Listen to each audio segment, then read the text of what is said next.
In the beginning was the Word, and the Word was with God, and the Word was God. Of my all-time favorite passages from the Bible, John starts his gospel with this richer declaration regarding the divine Logos, the eternal Word which brings meaning into all existence. In Ezekiel, we are told that God will write his holy law into all men's hearts, and I believe that we can recognize this fulfilled in other philosophies which speak of the Logos incarnate Jesus. Marcus Aurelius put it this way: the universe is change. Our life is what our thoughts make it, all in accordance with the divine Logos that governs all things.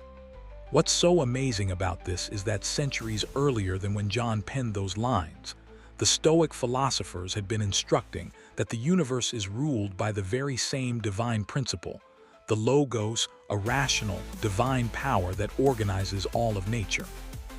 A man might say John stole this thought, but another thought too also appears to be elsewhere thousands of miles away.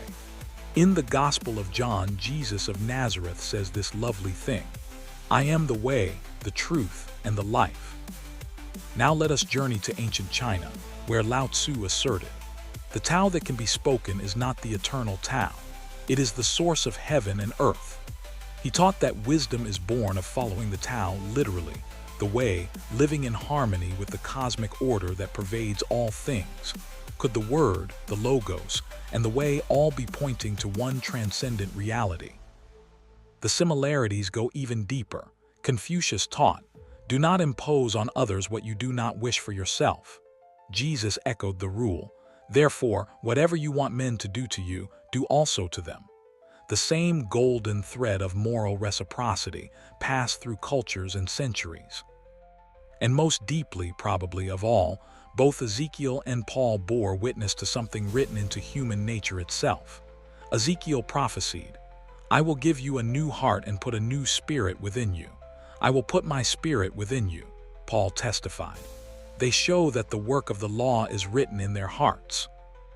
What if all these far-off voices, separated by miles and opposing worldviews, were witnessing the same thing?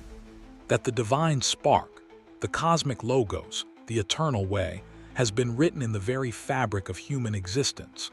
Today, we're investigating the most compelling evidence that certain wisdom traditions are pointing to one transcendent reality. Let us start with the Stoics. To philosophers like Marcus Aurelius, Epictetus, and Seneca, the universe was not a matter of fate. It was governed by the Logos, or divine reason, that permeates everything. Marcus Aurelius wrote in his Meditations, constantly regard the universe as one living being, having one substance and one soul. The Stoics believed that human beings possess a piece of this divine reason, the ruling faculty, or hegemonikon, to be precise. This divine spark within allows us to be in harmony with cosmic order, to live in harmony with nature, and to gain access to virtue in spite of adversity.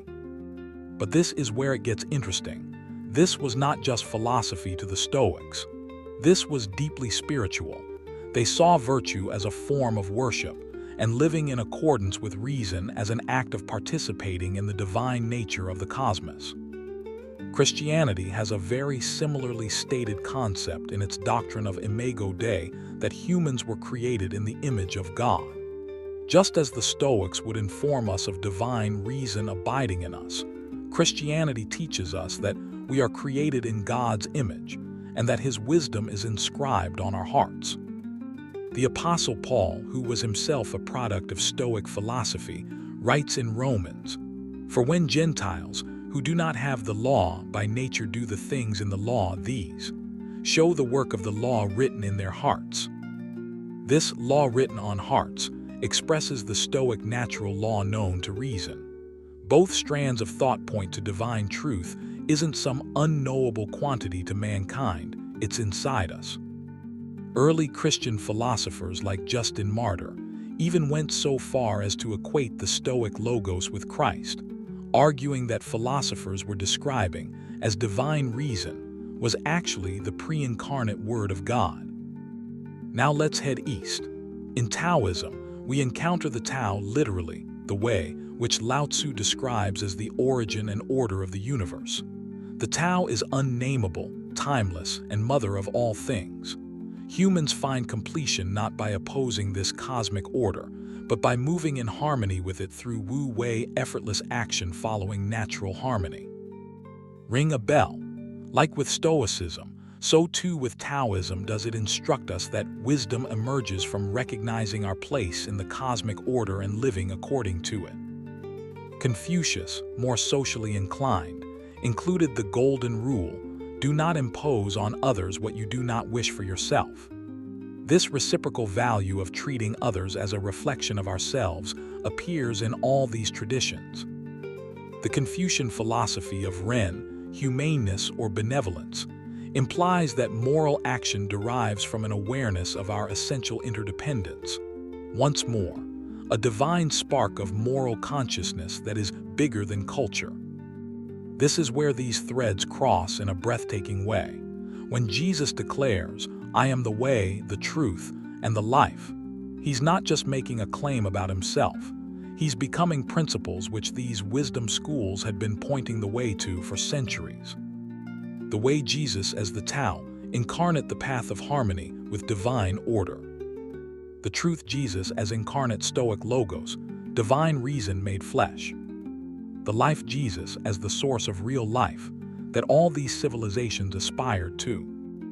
Consider Jesus' teachings. The kingdom of heaven is within you, echoes the Stoic divine spark. Love your neighbor as yourself is an echo of Confucian reciprocity. Consider the lilies of the field is a Taoist embrace of natural order. His emphasis on virtue rather than on outward things is a perfect fit for Stoic ethics. The Sermon on the Mount is a description of the kind of enlightened life that Marcus Aurelius, Lao Tzu, and Confucius all living in inner harmony through harmony with divine truth, being kind to others, and knowing that real wealth consists not in outer riches, but in inner virtue. What's amazing is the way these traditions, evolving separately in distinct cultures and centuries, all converged in similar conclusions. Universal moral law, whether referred to as logos, Tao, natural law, or God's image in man, all these traditions acknowledge an objective moral order that can be known by human reason and conscience. Inner divine connection, inner Stoic divine reason, Christian image of God, Taoist original nature, Confucian innate goodness all speak of something divine within human nature. Harmony through alignment, whether with cosmic reason, God's will, the Tao, or social virtue.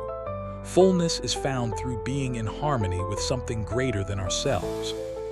The golden rule in some variant is present in all of these traditions, suggesting an ethical principle of universal moral reciprocity.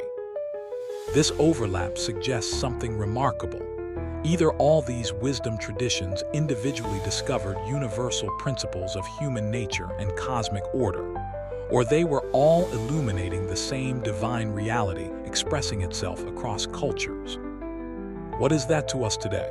In our fragmented, secular age, these ancient truths are a path to meaning that transcends religious fault lines but honors religious depth. However you approach it, the Stoic practice of everyday self-reflection and ethics of virtue, Christian contemplation, and following the example of Christ, Taoist mindfulness and wu-wei, Confucian attention to character and civic duty. You are partaking in a conversation that spans millennia and cultures, but which ultimately points to the same universal principles of human dignity, moral responsibility, and our connection to something greater than ourselves. The divine spark that these religions speak of isn't metaphorical. It's the recognition that human beings have the potential to transcend survival and self-interest and toward wisdom, virtue, and love. This capacity itself being something sacred says something about human nature. Perhaps the most beautiful aspect of this convergence is what it suggests about truth itself.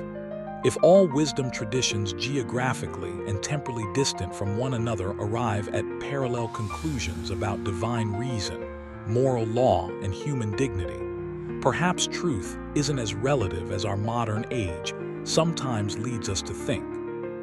Maybe Marcus Aurelius, writing of divine reason in his tent, was arriving at the same reality that Jesus reached when he declared himself the way. Maybe the unnameable Tao of Lao Tzu and Paul's law written on hearts were different names for the same divine mystery.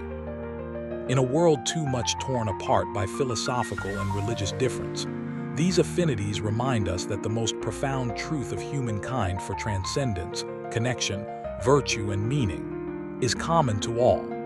The divine spark that the ancients perceived still flickers in us, beckoning us to wisdom, compassion, and truth. What do you think? Have you ever noticed these crossovers in your own spiritual or philosophical journey? Let me know in the comments, and don't miss out on more explorations of ancient wisdom and its relevance to modern life. The wisdom of the ages is not reserved for experts. It's accessible to anyone who wants to live with greater purpose, virtue, and access to the divine spark within.